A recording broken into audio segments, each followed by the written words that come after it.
কারণ আমরা আশা করেছিলাম যে প্রধান উপদেষ্টা মহোদয় তিনি একটা রোড ম্যাপ দেবেন।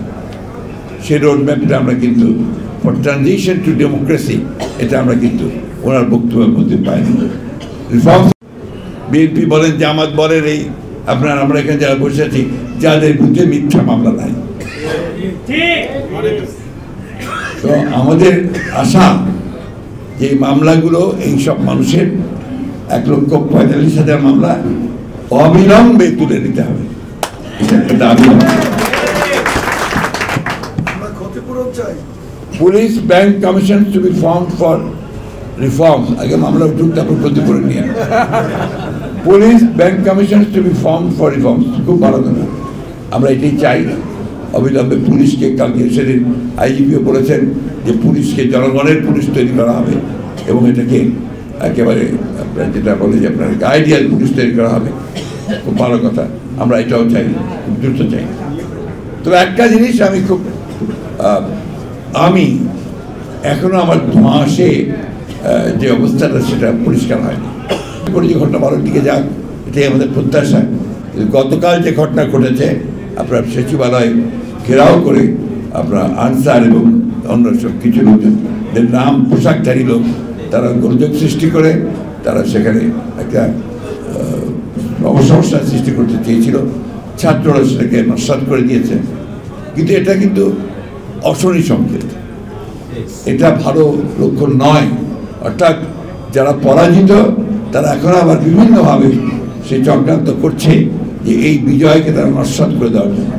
তাই জনগণের কাছে আহ্বান জানাবো যে আপনারা সবাই সতর্ক থাকবেন, এই বিষয়গুলোকে কখনোই কোনো প্রশ্রয় দেওয়া যাবে না।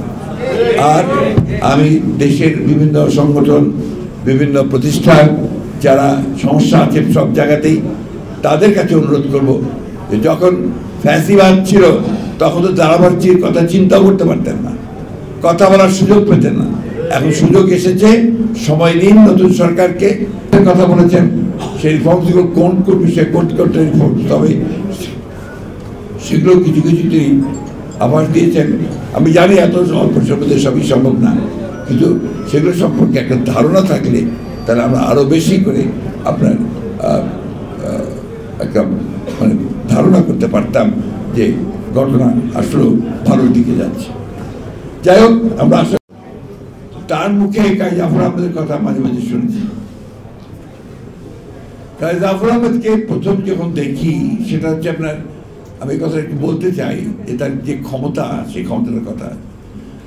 আমরা তখন ইতিমধ্যে ছাত্র ইউনিয়নের সঙ্গে সংযুক্ত হয়েছি ঢাকা বিশ্ববিদ্যালয়ে এসে, কিন্তু জাফর ভাইকে তখন দেখার সুযোগ হয়নি, তিনি কারাগারে ছিলেন। তিনি তখন ছাত্র নেতা ছিলেন না, তখন মোস্তফা জামাল হায়দার নেতা। তিনি তখন শ্রমিক রাজনীতির সঙ্গে যুক্ত হয়েছেন বড় ভাষায় নির্দেশে।